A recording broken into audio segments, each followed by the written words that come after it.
Good morning family. मेरा नाम विजय है और आपका बहुत बहुत स्वागत है हमारे यूट्यूब चैनल पे we are study with target. आज का टॉपिक है स्टैटिक जीके। स्टैटिक जीके में आज हम काम कर रहे हैं डे 16 पर। डे 15 तक ऑलरेडी मैं अपने यूट्यूब चैनल पर डाल चुका हूँ, आप वहाँ जाके चेक कर सकते हैं। तो चलिए शुरू करते हैं फटाफट। जैसे कि मैंने पहले ही बताया था, ये 2000 क्वेश्चन की पूरी एक सीरीज़ है जो कि एग्जाम के पॉइंट ऑफ व्यू से बहुत ज़्यादा इंपॉर्टेंट है। इसके अंदर हिस्ट्री, पॉलिटी, ज्योग्राफी, साइंस, कई सारे क्वेश्चंस को क्लब किया गया है और देखा गया है कि एग्जाम में पहले भी इस टाइप के क्वेश्चन पूछे गए हैं और फ्यूचर में भी उस बकेट से क्वेश्चन आने के बहुत ज़्यादा चांसेस रहते हैं। तो इसको मैंने कवर किया गया है। तो चलिए फटाफट शुरू करते हैं। तो आज का पहला क्वेश्चन ये है कि 1400 ईसा पूर्व किस अभिलेख को एशियाई माइनर कहा जाता था। तो 1400 ईसा पूर्व एक अभिलेख है जिसको क्या कहा जाता था, एशियाई माइनर। तो क्या कौन सा अभिलेख है वो है बोगाज कोई अभिलेख। कौन सा? बोगाज कोई अभिलेख को एशियाई माइनर कहा जाता था और ये 1400 ईसा पूर्व का अभिलेख माना जाता है। नेक्स्ट है भारतीय स्टेट बैंक की स्थापना किस वर्ष हुई थी। तो किस वर्ष हुई थी? 1 जुलाई 1955। कब हुई थी? 1 जुलाई 1955 को भारतीय स्टेट बैंक की स्थापना हुई थी। नेक्स्ट है कि ओपरा हाउस किस देश में स्थापित है। तो ओपरा हाउस कहाँ पे स्थापित है? ऑस्ट्रेलिया में। ऑस्ट्रेलिया में कहाँ पे है? पर्टिकुलर जगह सिडनी। कहाँ पे? सिडनी। तो ऑस्ट्रेलिया में कहाँ पे है? सिडनी में है ओपरा हाउस। ये ग्रुप डी के लिए इंपॉर्टेंट है। ग्रुप डी में इस टाइप के क्वेश्चन पूछे जाते हैं कि कौन सी चीज़ कहाँ पे है, तो ग्रुप डी में ही आते हैं। पीसेस के अंदर थोड़ा सा और जरा क्वेश्चन एग्जामिनर क्या करता है, डीपली पूछ लेता है आपसे। नेक्स्ट क्वेश्चन है कि आंवला, नींबू, संतरे में कौन सा विटामिन पाया जाता है। तो कौन सा पाया जाता है? विटामिन सी पाया जाता है आंवला, नींबू, संतरे में। नेक्स्ट है तुंगनाथ मंदिर किस शहर में स्थित है। तो किस शहर में है तुंगनाथ मंदिर? चमोली में। और चमोली कहाँ पे है? उत्तराखंड में। तो तुंगनाथ मंदिर कहाँ पे है? चमोली में है। और चमोली कहाँ पे है? उत्तराखंड में है। नेक्स्ट है कि भाखड़ा नंगल परियोजना किस नदी पर बनाई गई थी। तो किस नदी पर बनाई गई थी भाखड़ा नंगल नंगल परियोजना? सतलुज नदी पर। कौन सी नदी पर? सतलुज नदी पर बनाई गई थी भाखड़ा नंगल परियोजना। नेक्स्ट है कि कैंटरबरी घास के मैदान कहाँ पाए जाते हैं। तो कहाँ पाए जाते हैं कैंटरबरी घास के मैदान? न्यूजीलैंड में। कहाँ पे? न्यूजीलैंड में पाए जाते हैं कैंटरबरी घास के मैदान।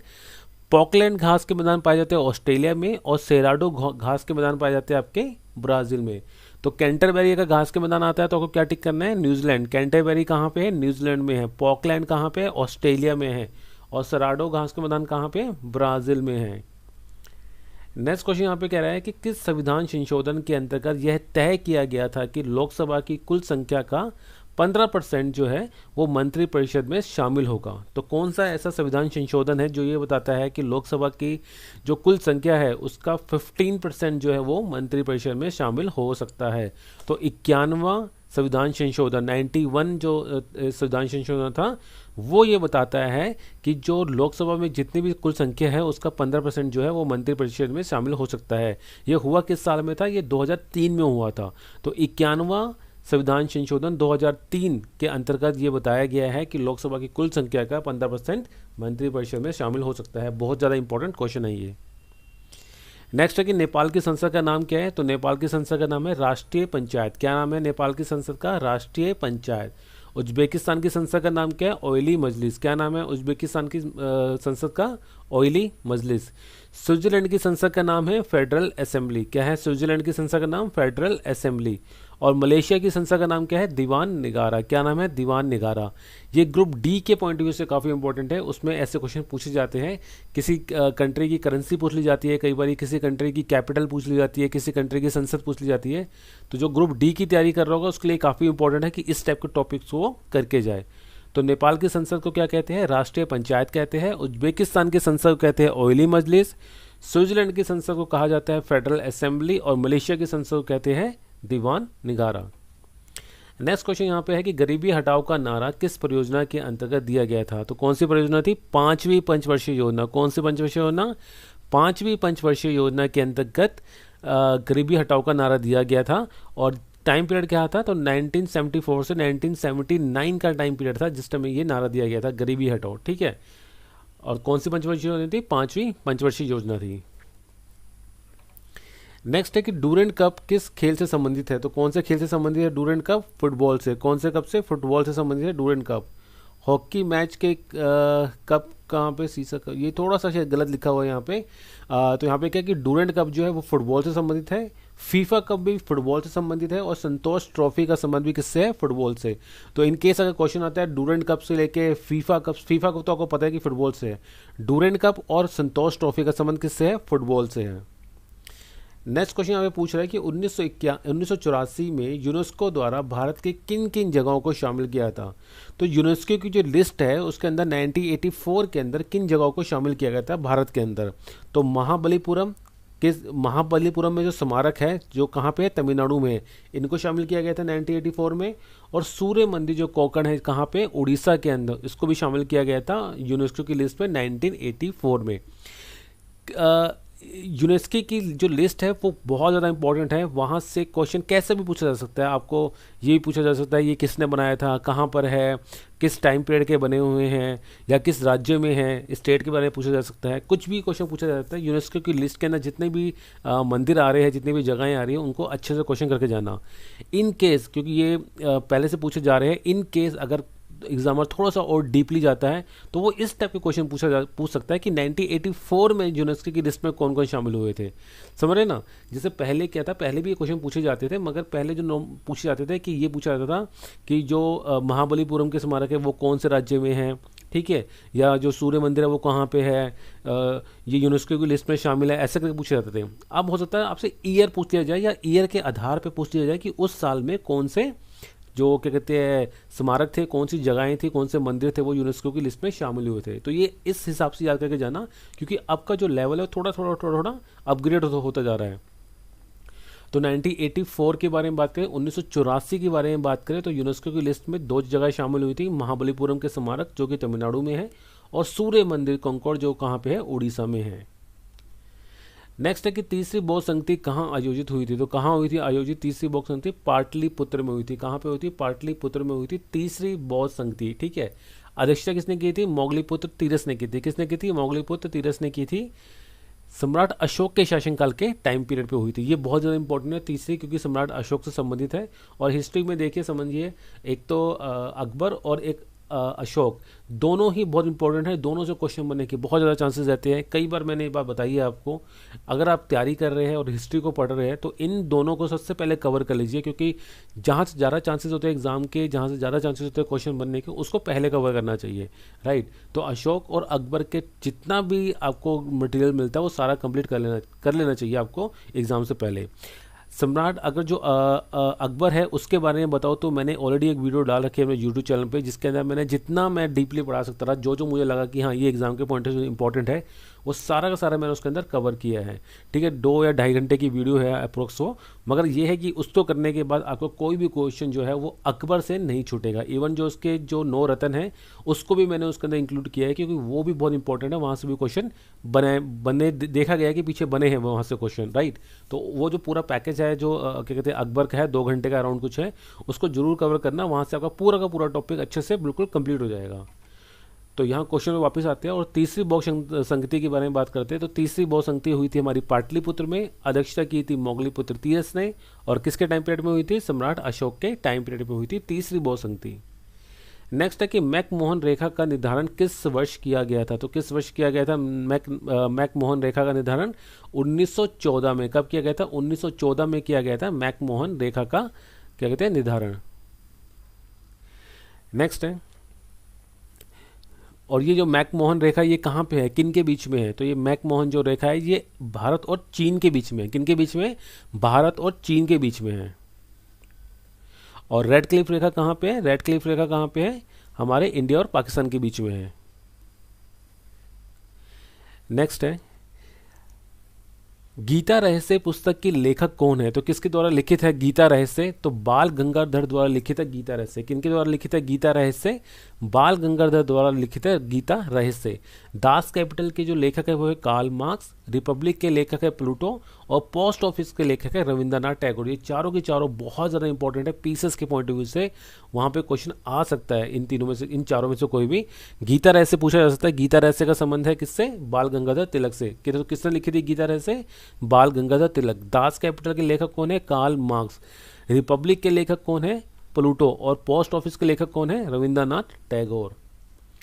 नेक्स्ट है कि ब्लैक पगोडा के नाम से किस मंदिर को जाना जाता है। ये जो क्वेश्चन है ये ग्रुप डी के अंदर कई बार आ चुका है कि ब्लैक पगोडा के नाम से किस मंदिर को जाना जाता है। तो कंकॉर्ड का जो सूर्य मंदिर है जो कहाँ पे है, उड़ीसा में है, उसको जाना जाता है ब्लैक पगोडा के नाम से।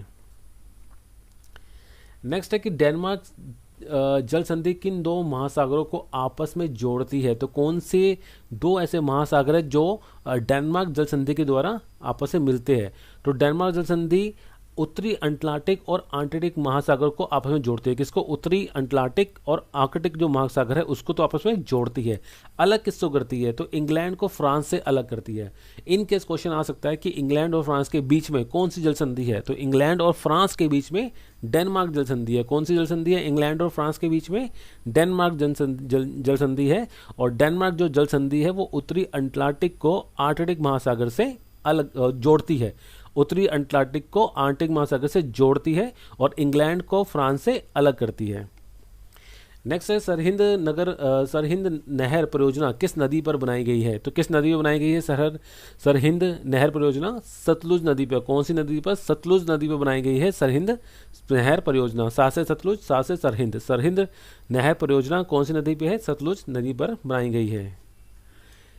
नेक्स्ट है कि सचिन तेंदुलकर को भारत रत्न किस वर्ष दिया गया था। तो जो भारत रत्न दिया गया था सचिन तेंदुलकर जी को कब दिया गया था? 2014 में। कब दिया गया था? 2014 में दिया गया था सचिन तेंदुलकर जी को भारत रत्न। नेक्स्ट है कि अंतर्राष्ट्रीय श्रम संगठन की स्थापना किस वर्ष की गई थी। तो किस वर्ष की गई थी अंतर्राष्ट्रीय संगठन की स्थापना? 1919 में। कब की गई थी? 1919 में की गई थी। और इसका अगर आपको मुख्यालय आता है तो मुख्यालय कहाँ पे है अंतर्राष्ट्रीय श्रम संगठन का? जनेवा स्विट्जरलैंड में। कहाँ पे? जनेवा स्विट्जरलैंड में मुख्यालय है किसका? अंतर्राष्ट्रीय श्रम संगठन का। और 1919 में इसकी स्थापना हुई थी। इसका मुख्यालय कहाँ पे है? इस टाइप के क्वेश्चन कई बार आ चुके हैं ग्रुप डी के अंदर। ठीक है, ग्रुप डी में भी पीसीएस के अंदर भी इस टाइप के क्वेश्चन देखे जा चुके हैं कि उनका मुख्यालय कहाँ पे है। इन केस अगर आप थोड़ा और डीपली क्वेश्चन पूछता है तो आपसे स्थापना के बारे में पूछ सकता है कि उसकी एस्टेब्लिशमेंट किस टाइम हुई थी, किस ईयर में हुई थी।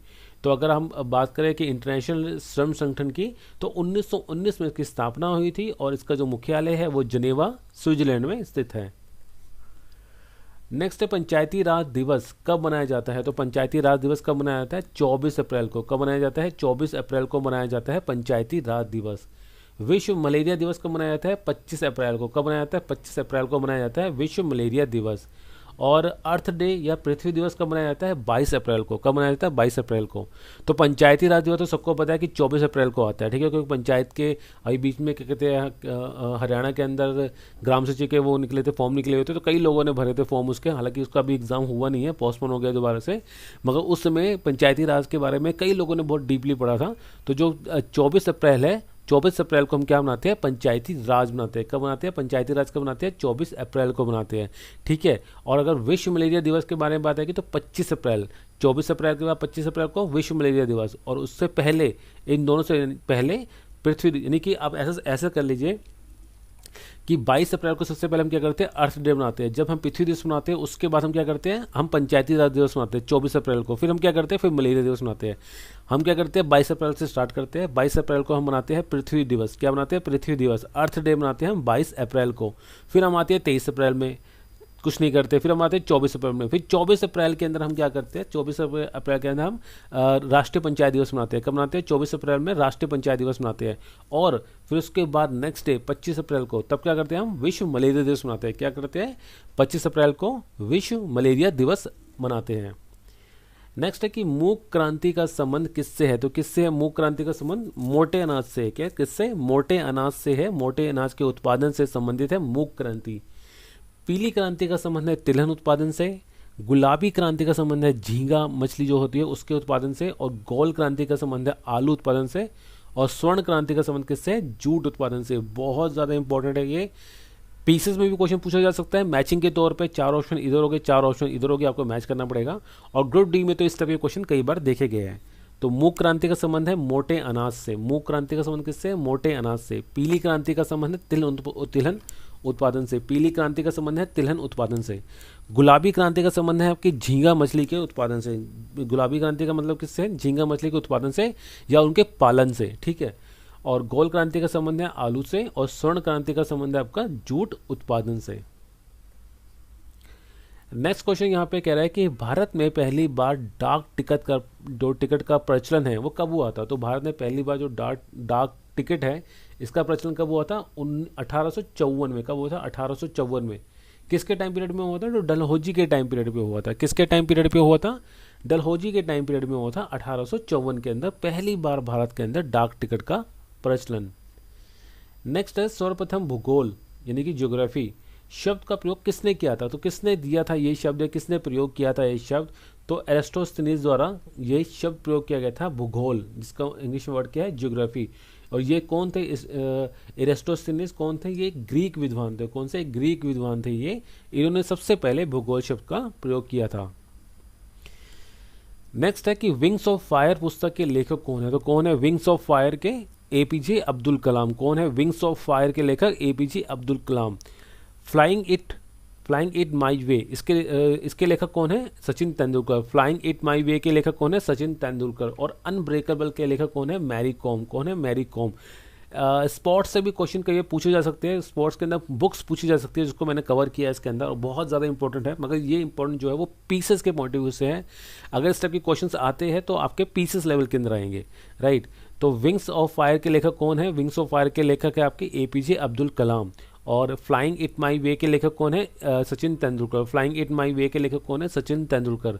और अनब्रेकेबल के लेखक कौन थे, मैरी कॉम। अनब्रेकेबल के लेखक कौन है, मैरी कॉम। नेक्स्ट है कि भारत की जनसंख्या विश्व की जनसंख्या की कितने प्रतिशत है। तो कितने प्रतिशत है, 17.5। कितने, 17.5, 17.5 अकॉर्डिंग टू 2011 की जनगणना के अनुसार जो है वो भारत की जनसंख्या विश्व की जनसंख्या की 17.5%, 17.5% आंकी गई है। इस वीडियो में इतना ही। आई होप आपको ये वीडियो पसंद आई होगी। अगर पसंद आती है तो आप लाइक कीजिए, सब्सक्राइब कीजिए, चैनल को शेयर कीजिए। और रिक्वेस्ट टू यू, आप किसी भी लेवल से, मतलब किसी भी डे से स्टार्ट करते हैं, आपके डे 15 पे हो, 16 पे हो, 9 पे हो, 10 पे हो, कहीं से भी आप बीच में से स्टार्ट करते हैं, तो आई रिक्वेस्ट यू कि आप प्लीज़ आप डे 1 पे जाइए और डे 1 से इस सीरीज़ को पूरा कंप्लीट कीजिए। तो ही आपको ये बेनिफिशियल रहेगी, तो ही आपको इसका असली जो इसका निचोड़ है वो आपको मिलेगा, ठीक है। बीच में से कोई भी डे को उठा के अगर आप करोगे तो फिर समझिए वो इम्पैक्ट नहीं आएगा आपके ऊपर। मगर अगर आप डे 1 से स्टार्ट करते हैं और कंटिन्यू स्टार्ट करते हैं तो डेफिनेटली बहुत सारे क्वेश्चन जो होंगे वो आपको दिमाग में बहुत अच्छे से बैठ जाएंगे, और एग्ज़ाम के टाइम पे आपको बहुत ज़्यादा इसकी क्या कहते हैं, आपको हेल्प मिलेगी, राइट। तो एडवाइस यही रहेगी कि बीच में से पढ़ने से अच्छा आप डे 1 से स्टार्ट कीजिए और एटलीस्ट पूरी सीरीज को 2 बार देखिए, ताकि पूरे के पूरे क्वेश्चन आपके इसी टाइम पीरियड के अंदर ही आपके माइंड में सेट हो जाए, ठीक है। तो चलिए अपने घर वालों का ख्याल रखिए, and thank you very much, thank you so much for your valuable time.